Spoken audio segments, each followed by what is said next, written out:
사사건건이 준비한 민주당 당권주자 릴레이 대담 오늘 세 번째 시간입니다. 오늘 손님은 강훈식 의원입니다. 자, 어서 오십시오. 네, 안녕하세요. 자, 이른바 97그룹에서만 4명이 출마했습니다. 그중에서도 왜 강훈식이어야 됩니까? 일단 지금 당대표는 세 가지 조건이 필요하다고 봅니다. 첫 번째는 미래와 혁신을 말할 수 있어야 되고요. 두 번째는 170석의 야당을 운영할 수 있는 운영 능력과 정무적 감각 그리고 전략적 판단, 이게 중요합니다. 세 번째는 무엇보다도 사실은 계파 갈등에서 오히려 통합을 만들어낼 수 있는 신뢰의 리더십 또 통합의 리더십이 가장 중요하다고 보는데요. 이 세 가지가 제가 그분들에 비하면 제일 나은 것 같습니다. 제일 낫다. 자, 이제 지난 대선 기간 동안 선대위에서 전략기획 역할을 하셨잖아요. 네. 사실 굉장히 중요한 역할입니다. 네. 그 역할을 했던 후보가 이제 이재명 의원이고 선언하진 않았지만 당대표 출마 뭐 유력하다고 다들 점치고 있어요. 근데 왜 이재명보다도 내가 돼야 됩니까? 지금 민주당에게는 새로운 변화의 시간을 요구하고 있습니다. 이재명 대통령 후보로서의 역할과 시간은 오히려 좀 다른 대통령 후보와 준비를 위한 시간으로 좀 돌려드리고요.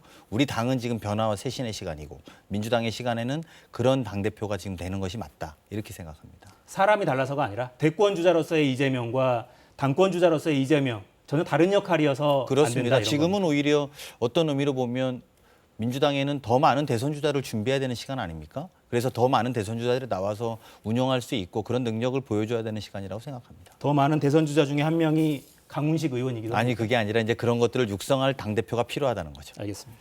출마 선언하시면서 그 이후에 쿨하고 힙한 민주당 이런 표현 자주 하시더라고요. 어떤 네. 의미입니까? 민주당이 과거에 쿨하고 힙했던 것 같습니다. 과거에는. 네, 그렇습니다. 아니 우리 이재명 후보도 그 윤석열 후보의 당선 유력이 뜨고 바로 1시간 뒤에 축하한다는 덕담을 권하고 굉장히 쿨한 모습 보이지 않았습니까? 국민들 그것 때문에 더 안타까워했습니다. 많이 지지 않았는데 네. 왜 이재명을 보내야 되는가 이런 안타까움이 있었던 거라고 생각하고요. 그리고 반대로 또 힙했다고 생각합니다. 마치 나라가 잘못 가고 있을 때 박근혜 정부 때 또 이재명 정부 때 우리가 유튜브를 들으면서 야 우리가 그래도 지금 뭘 해야 되는 것 같아 어떤 역할을 해야 되는 것 같아 라는 것들을 공유했던 시간들이 있었던 것 같습니다. 그런 시간으로 다시 돌아가는 쿨하고 힙한 민주당이 돼야 된다고 생각합니다. 쓸모도 자주 말씀하시더라고요. 쓸모 있는 정치? 이건 또 어떤 뜻입니까? 지금 정부 정치를 보면 고유가 또 고환율 고금리 고물가 뭐 앵고라고 할 정도로 국민들이 많이 어렵거든요. 그래서 그 어려운 국민들이 대신해서 기자가 물었습니다. 대책은 어떤 거냐? 대통령은 뾰족한 대책은 없다. 국민들이 다시 묻습니다. 대체 정치는 어디다 쓰는 거냐? 저는 쓸모없는 정치, 우리 정부가 지금 그런 것 하는 건 아닌가 내물어야 된다고 생각합니다. 민주당이 그렇다면 잘못하고 있고 지지율 꺾이니까 우리 거다 이렇게 감나무 아래서 감 기다리는 것이 아니라 우리가 쓸모 있는 정치를 하자. 그런 분들에게 대안이 되드리고 희망이 되드리자. 그런 취지로 바뀔 때 민주당이 국민들에게 다시 한번 우리가 국민들이 바라보고 의지하는 정당이 될 거라는 생각입니다. 네. 자, 지난 대선 지선 때 그랬으면 얼마나 좋았겠습니까? 민주당 입장에서는 진단이 필요할 텐데 왜 그랬을까요? 왜 연달아 패배했을까요? 보수 정당의 성공 방정식이 지난 대선에도 적용됐다 저는 이렇게 생각합니다. 남과 북을 갈라서 빨갱이라고 몰아붙여서 집권한 적이 있었고요. 동가서를 갈라서 집권한 적이 있습니다. 이번에는 남녀를 가르고 세대를 갈랐습니다. 우리가 그 대목에 효율적으로 대응하지 못한 반성과 자책이 뼈아픕니다. 민주당은 남과 북을 통합시키고 화합시켜서 집권했습니다. 김대중 대통령이. 동가서의 갈등을 뛰어넘었던 노무현 대통령이 집권했습니다. 이재명 후보와 함께 우리가 그것을 했었어야 된다. 남녀의 갈등을 넘어서는 화합을 만들고 그리고 세대의 갈등을 포용하는 정책을 우리가 펼쳐야 되는데 그 부분에서 저희가 제대로 효과적으로 대응하지 못했다고 저 스스로 자책하고 있습니다.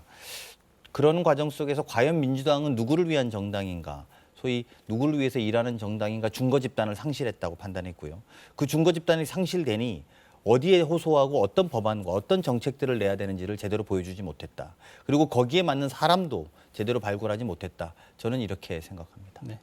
자, 민주당의 어떤 정강 정책상의 기조 이런 말씀을 주로 좀 해주셨고 한편으로는 당내 민주주의가 건강한가 이런 질문도 요즘 많이 나오는 것 같습니다. 이른바 폭력적인 팬덤 이 문제는 좀 어떻게 바라보고 계세요? 저는 폭력적인 팬덤이란 말에 대해서 동의하기 어렵습니다. 무슨 말이냐면 팬덤은 폭력적일 수는 없는 거죠. 누구가 잘 되자고 하는 것이니까. 네. 그럼 비판과 집정 민주주의 확대는 이루어져야 된다. 다만 좌표 찍기 또는 집단 따돌림 그것은 팬덤이 아니다. 그리고 그것은 멀어져야 될 폭력적인 행위이다. 이렇게 생각하고요. 그런 부분은 경계하고 멀리해야 된다고 생각합니다.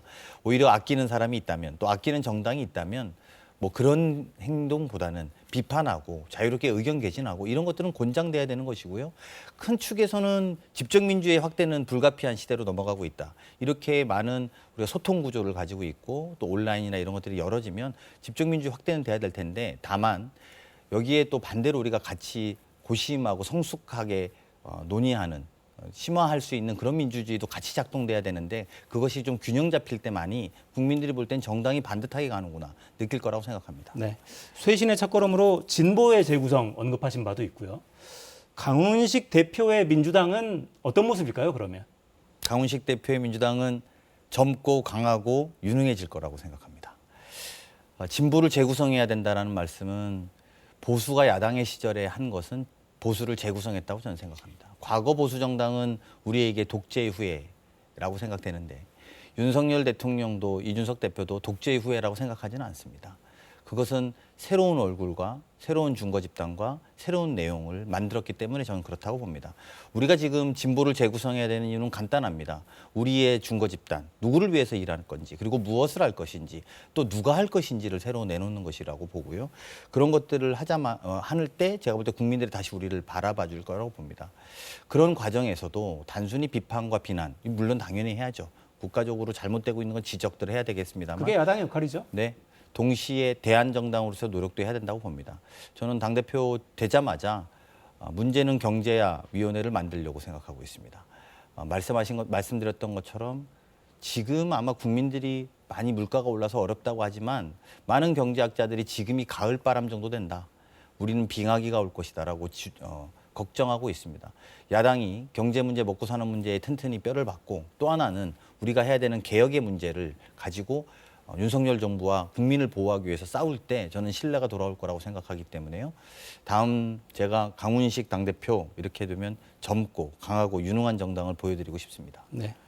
자, 당대표 후보자시니까 지금 윤석열 대통령 취임 2달 만에 지지율이 30%대로 내려섰습니다. 어떤 부분이 가장 큰 문제라고 생각하고 계십니까? 아까 제가 말씀드린 거랑 같은데요. 대통령이 새로 됐을 때 우리가 변화하는 기대감이 있습니다. 이전 정부보다는 더 좋아지기를 바랄 테고요. 그리고 지금 내가 너무 힘든데 나한테 좀 필요한 이야기를 듣고 싶은 게 국민의 바람일 거라고 봅니다. 그래서 제가 아까 말씀드린 것처럼 물가 오르고 환율 오르고 뭐 유가도 오르고 다 오르는데 뭐 며칠 전이었죠. 물가는 6% 상승했다고 하는데 그 전날은 최저임금은 5% 상승했습니다. 최저임금 받는 분들은 더 살기 어려워집니다. 이런데 들리는 이야기는 법인세는 인하한답니다. 그리고 근로시간은 더 유연하게 만들겠다고 합니다. 국민들은 대통령한테 묻습니다. 우리 어떻게 해야 되냐고. 뾰족한 대책은 없다라는 게 대통령의 답변이었고 그런 모습을 보면서 국민들은 아주 절망할 거라고 저는 생각합니다.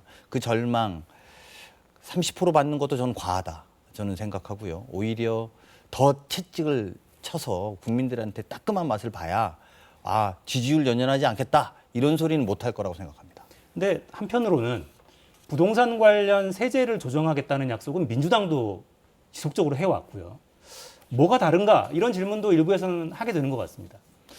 근데 민주당이 지금 집권당이라고 하면 그런 지적에 대해서 충분히 평가받아야 된다고 생각하고요. 저희는 지난 대통령 선거 때, 지방선거 때 그런 부분에 대한 평가 때문에 패배했다고 생각합니다.